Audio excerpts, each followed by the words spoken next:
Okay. It'll look a little different anyway. At least this time you and when Sandy comes in and when I cut it, it'll look a little different at least. That sounds good. That sounds good. All right. Tonight we got Lloyd Arbach. He's a parapsychologist. He's an author. He's a public speaker, educator, psychic, entertainer.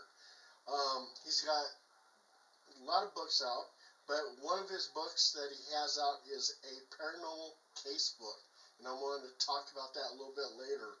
Also, too, I heard a rumor on the internet that you like chocolate. You're a yes, but not that chocolate. you're a connoisseur of chocolate. Can you please tell me what that's all about? Yeah, so I actually have a certificate as a professional chocolatier that I got a number of years ago. So back in the early 2000s, I mean, here in the Bay Area, we're also in wine country, as you know. And one of the wineries in the late 90s started carrying Scharpenberger chocolate.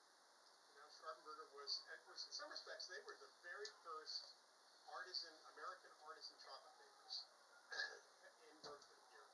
And they started out by going to Trader Joe's and selling their stuff through wineries as well. I had never had really, really good dark chocolate until I had Scharpenberger stuff. So I got really interested because I'm a food and wine guy.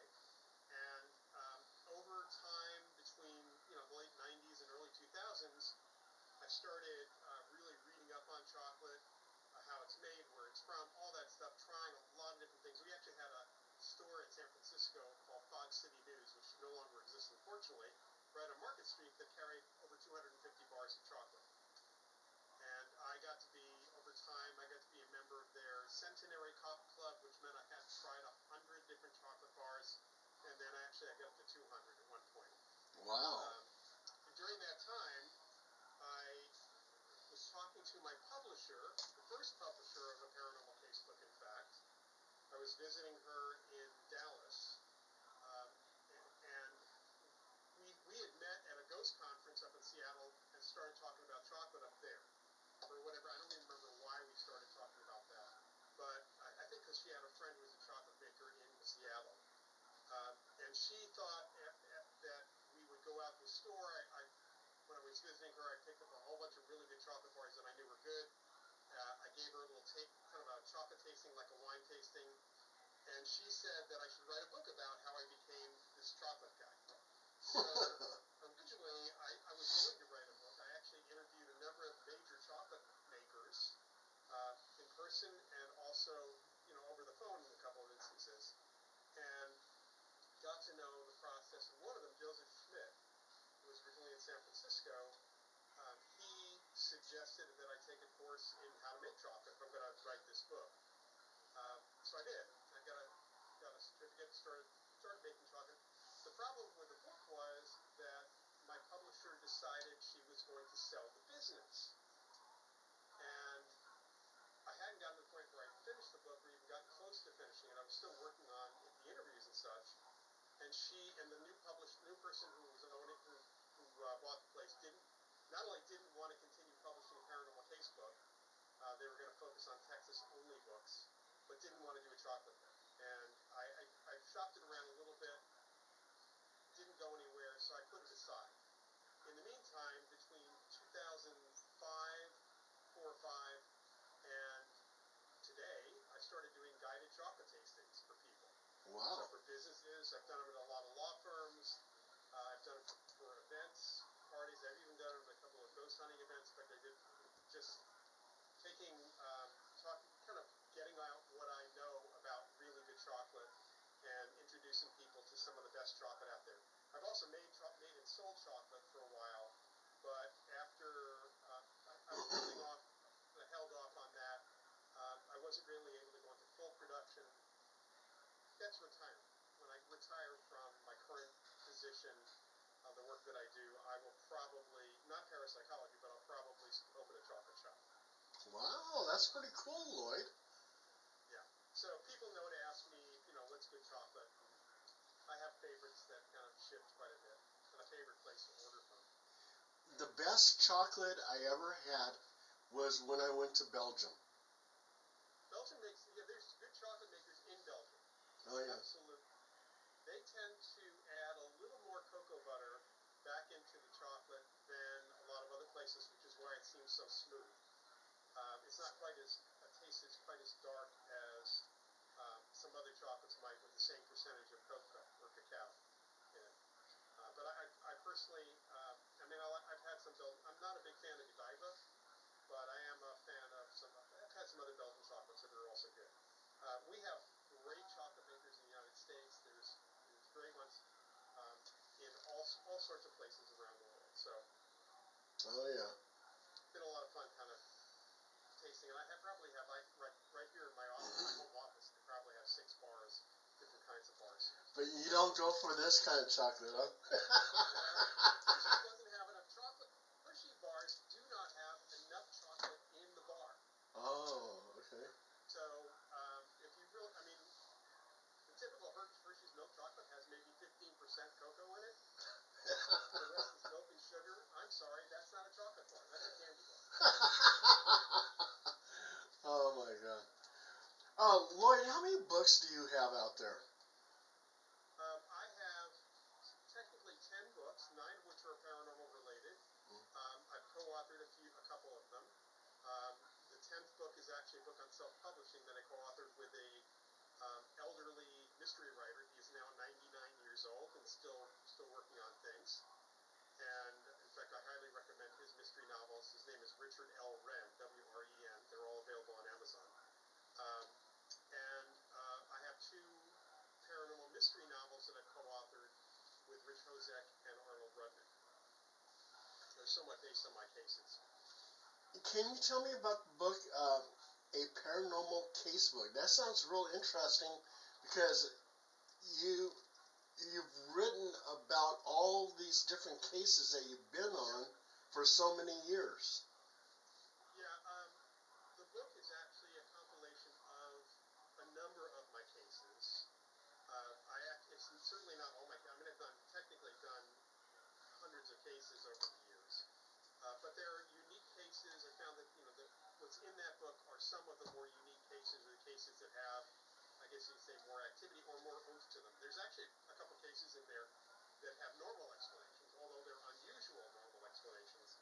Because part of the reason I wanted to write that book was to teach people about the different types of phenomena, the ways we actually investigate them, the importance of witnesses, of really looking into the environment, and also the importance of looking for normal explanations, even obscure normal explanations, in all cases.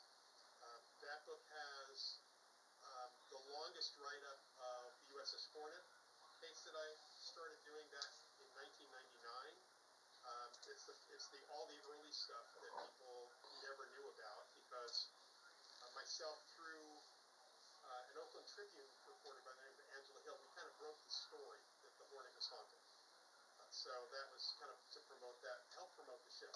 Also a very, very lengthy piece on Moss Beach Distillery investigation, which ran, for that book, that part of it goes from 1991 through 2004 or 5, and then in a subsequent book I added a little bit more to that process, to that story as well. I also too did the Moss Beach Distillery, and if you go on my Facebook timeline, I have a picture there of supposedly a ferry that was taken over there. Some of these investigators, I think it was like 4 of them, kept on saying, Paul, we're seeing ferries flying around. And I said, well, take a picture of it. I didn't see any ferries. And that's the picture that we got. I mean, it could be a bug, but I don't know. I mean, but I would like if you look at it and tell me what you think it is. Okay. If there are fairies, they're not in my field, so I have nothing to do with it. But continue on about the book. Yeah. So there's also a write-up of the Banta Inn case, which is out in Tracy.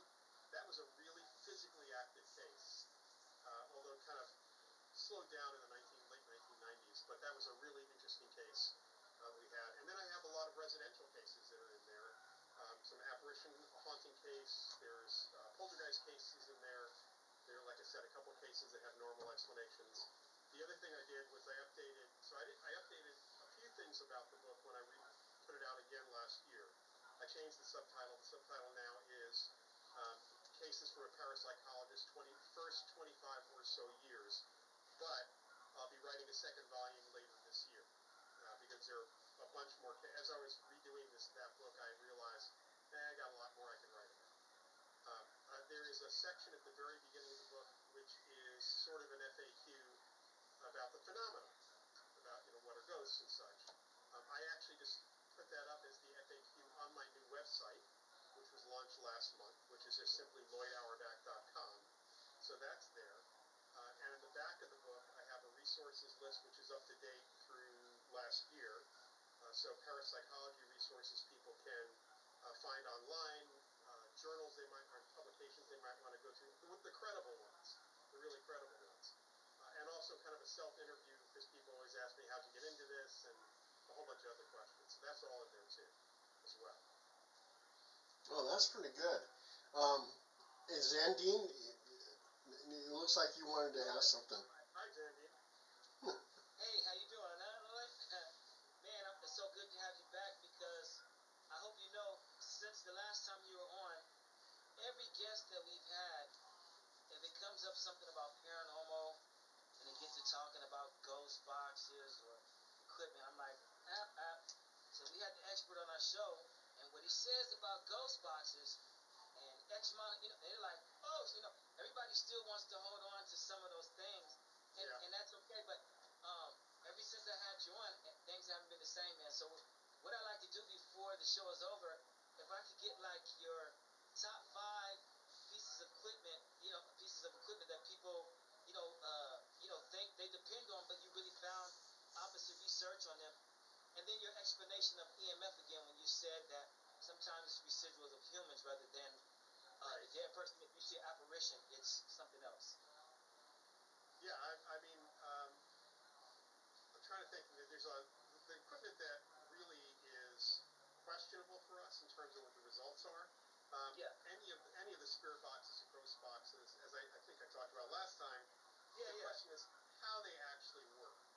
And if they are random systems, there's 2 issues. One, we interpret as human beings. People talk about paranoia all the time. Everybody knows that. You see a cloud and you get an idea what the shape is. We are hardwired to find patterns. That's just what human beings do. We're hardwired to name things, categorize them, label them, and we're hardwired to find patterns, whether it's pattern in a visual or an auditory thing. So when people listen, all too often with people, even with EVP, which is another problematic thing, although there's been some good research in that area, we try to fit what we think we hear to the question we asked. Okay. And and I've seen some really, whether or not the spirit box came up with a voice from a spirit or an EVP it's like, how in the world could you possibly connect what you think you heard to what the question was? Because they have nothing to do with each other. So that's one piece that the other side of that is that we have lots of laboratory evidence that living people can consciously, somewhat, but really unconsciously affect random systems. So if it truly is a random system that is picking up different things, it could be us. And it's just as likely it's the living person who is causing that specific thing on the ghost box than it is, you have to have some other indication there's a spirit present. And just because people think the place is haunted does not mean there are ghosts there. That's an important thing. I think that one of the things that could be useful, but people have been taken in by the claims, is actually the REM pod. Because the REM pod actually has in its innards a fairly inexpensive theremin kit. And a theremin is a musical instrument that you play. In fact, if you look it up on Amazon, they sell a whole variety of them. And it plays because it generates an electromagnetic field that interacts with other electromagnetic fields, especially us. And you play the instrument by moving your hand around the antenna, and it creates these really crazy tones. The fact that they're selling it for so much money when the theremin kit is probably between $20 and $30 suggests that the housing of the thing, which does have lights on it, so it's reacting to the sound, that's probably more expensive for them to produce than it is the theremin itself. Oh. So that doesn't mean you can't use a theremin, because it's really interesting if you keep it away from things. We've actually had some really interesting results sometimes with a theremin and other equipment going off at the same time when they're not connected. So, for example, recently I was down at the Whaley House Museum in San Diego. Didn't have a lot happening. Had a medium with me and another friend, and the medium actually had bought